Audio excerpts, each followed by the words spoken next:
Eddie Radosevich, George Stoya here for the SoonerScoop.com studios. And come October 19th, a old friend will be making a return to Norman, Shane Beamer, and the South Carolina Gamecocks. We welcome in Wes Mitchell from Gamecock Central. Wes, thanks for joining us. This is an interesting time, I would imagine, being on the South Carolina beat. I think everybody around here has always kind of pulled for Shane Beamer, and everything that came during his time in Norman became a pretty good friend. But they enter a pivotal year here in year number 4 under Shane. Yeah, guys, appreciate y'all having me. And it is just funny or interesting how quickly a vibe can change in the modern college football era. I mean, you look at this time last year, there was just immense excitement going into the season. You looked at beating Clemson, beating Tennessee, almost beating Notre Dame in a bowl game, and what was just a fantastic back-and-forth football game. And excitement was at maybe an all-time high, going back at least to probably the Spurrier era when they were really rolling at that time. And then last year, you have essentially the season that Vegas thought South Carolina was going to have, but not the season that the locals thought South Carolina would have. And all of a sudden, you do have just a very different vibe. I don't think the hot seat talk is quite relevant yet. You see a little bit of that nationally, I think, starting to creep in. I don't think we're at that point, but certainly, as you said, a very pivotal, I should say. Let me try that again. A pivotal season for South Carolina. Easy for me to say. And one where they're going to have to get off to a great start, obviously, when you start to look at this schedule.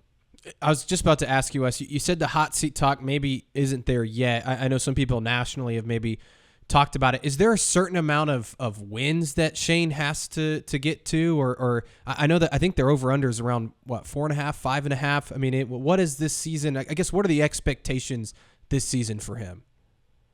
Yeah, I think if you talk to the fan base or listen to the fan base, a lot of them are saying first step is at least get back to a bowl game. Like that sort of has become, I would say, the baseline standard at South Carolina. Now, obviously, fans have much higher expectations from a big picture standpoint than that. But I think most every year they want to see a team that can at least make the postseason, can have something to kind of build off of to look forward to the next year. And for them to miss a bowl game after going to 2 last year. And in some cases, it really doesn't matter what bowl it would have been. It could have been any bowl. It would have been more easy to stomach, I think, for this fan base. So I think that's a start. Now, ultimately, are fans going to be happy with just winning 6 games every single year? Of course not. Like that's going to get old. But just the difference in 5 and 7 versus finding a way to get to 6 and 6 just feels completely different around here. And the way the 2 seasons ended last year, when you're talking about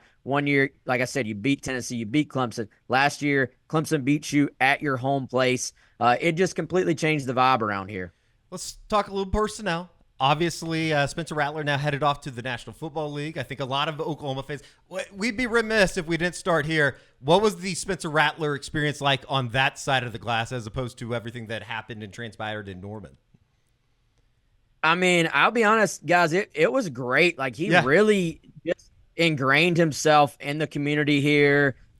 We got a chance through the Garnet Trust to do some different stuff that probably wouldn't have gotten to do 3, 4, 5 years ago. We got to do some more in-depth sit-downs with him and had several interviews with myself and Chris Clark, who I work with over at Gamecock Central. And based on my expectations from what I had heard, what I had read online from, when he was in high school and kind of what I was maybe anticipating there versus the reality, it was completely different. It was great. I think on the field, we saw him make a lot of strides as well, playing in a pro-style offense where you could sort of see him learning on the job a little bit, dating back to the beginning of his first year here, and then really kind of taking off the end of year 1 here at South Carolina. Last year, I'm going to be honest, I mean, I don't know if there's a quarterback in the world that could have had much success with the O-line play.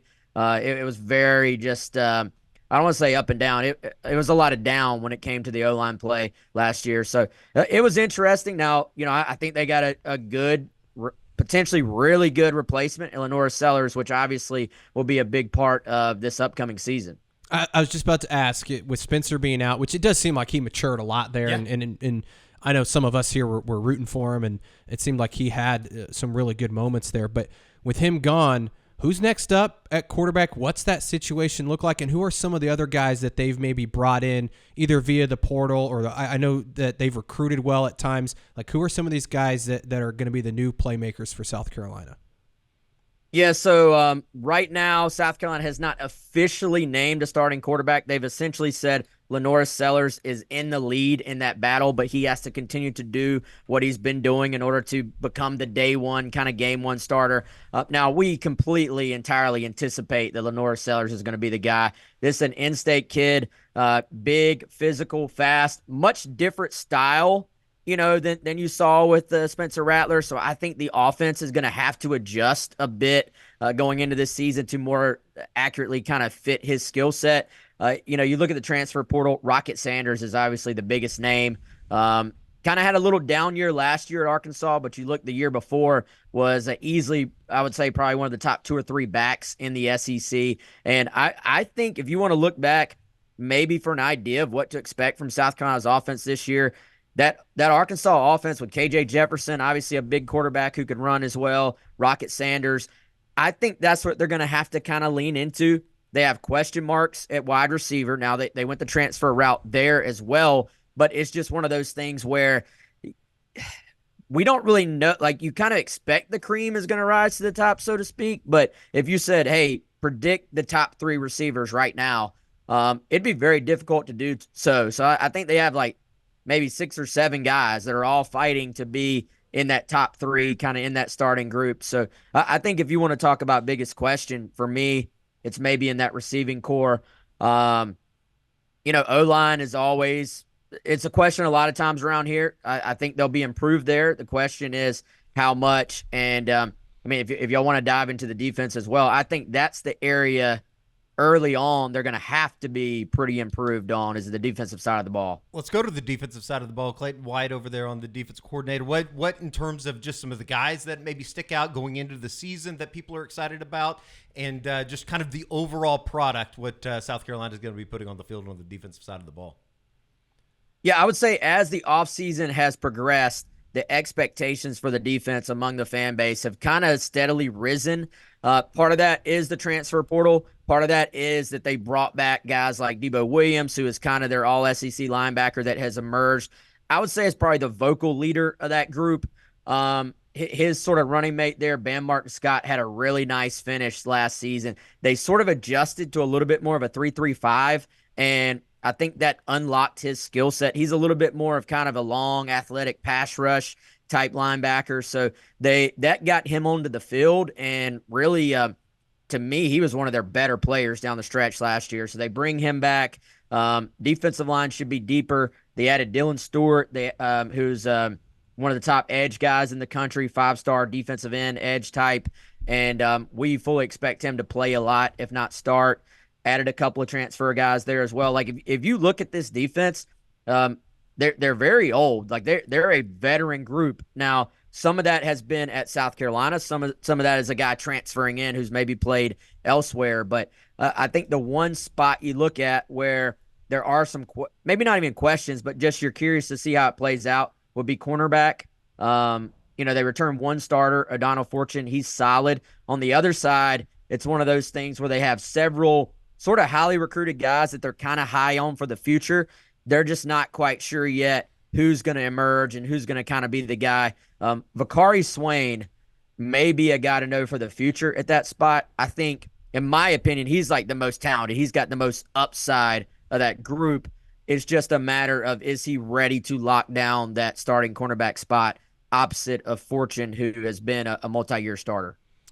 Wes, South Carolina will be coming to Norman here this year. OU will be going to South Carolina in 2025. I just want to know what's maybe the expectations from, I know Shane's obviously spoken very highly of Oklahoma and how they fit into the culture of the SEC and being a blue blood program and all that. But what's, I guess, maybe the pulse of the fan base and also just the program of playing Oklahoma and also Texas coming into the league? I mean, what's the feel for this change?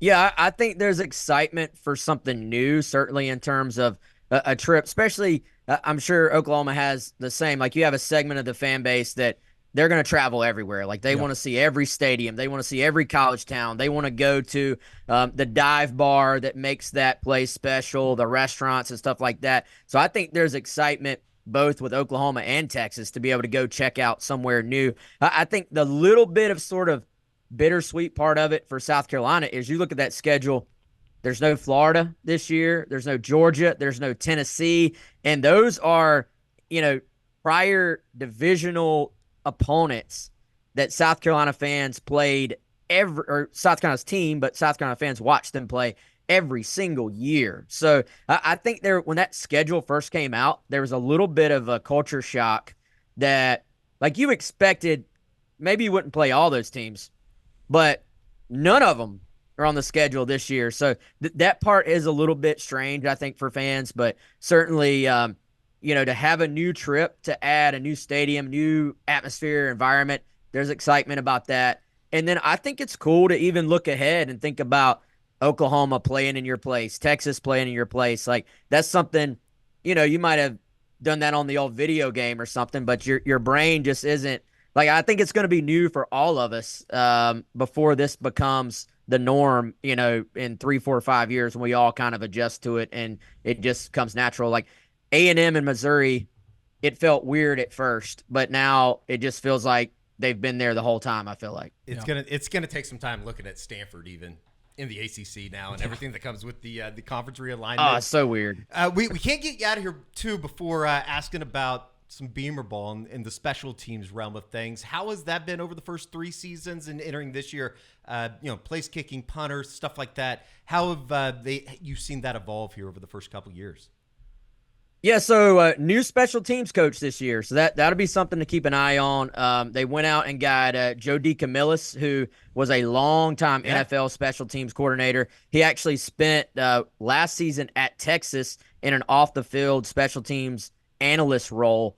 So there's going to be a change there because Pete Limbo, he got the job at Buffalo, the head job there, and they really, as you would expect with Beamer ball, leaned heavily into that identity. And their first couple of years, you look back and it really gave them – you're talking about a team that's playing, I would call it like in the margins in so many games where you're looking for a couple of plays are going to be the difference in winning or losing. And they found some of those advantages in special teams those first couple of years. His second year, so Limbo was with him all 3 of his first 3 years at South Carolina. His second year, a lot of places had South Carolina special teams as the number 1 special teams in the entire country. So they do a lot of fun stuff, lots of fakes, lots of just do things to keep opponents on their toes. Now, it did revert back to the mean a little bit last year. I think teams were so hyper-focused on, we're not going to get beat by a fake here. We're going to be ready. We're going to be prepared, that it did kind of revert back a little bit. So I think they will continue to be aggressive on special teams, maybe with a little different approach. I'll be curious to see what wrinkles they bring in. Joe D is a guy who actually dating all the way back to when Frank Beamer was kind of putting together his schemes for special teams. Joe D and Frank, from what I understand, had a relationship. So that's how far that goes back. And so South Carolina brought him in. They'll have a new kicker this year, so that's always something to keep an eye on. Punter returns this year. Snappers return this year. They'll have probably a new kickoff return guy. Xavier Leggett pretty much was the guy for that the last couple of years. So a little bit like special teams will always be a focus of this program, sure. I think. But there will be some newness there in terms of what that looks like, I think, schematically, personnel-wise, and just the approach as well. I'll be curious to see. Like I said, some of the teams maybe caught up to that a little bit last year, but I imagine South Carolina will do everything they can to try to keep letting that be an advantage. He is Wes Mitchell, Gamecock Central, and looking forward to welcoming the Gamecocks to Norman on October 19th. Make sure you tell Shane, too. We're still waiting on that invite to come play Augusta National. I know it's not too far away from Columbia. Appreciate it. Yeah, I'll pass on the message. Appreciate it, guys. Absolutely. Thanks, Wes. Anytime.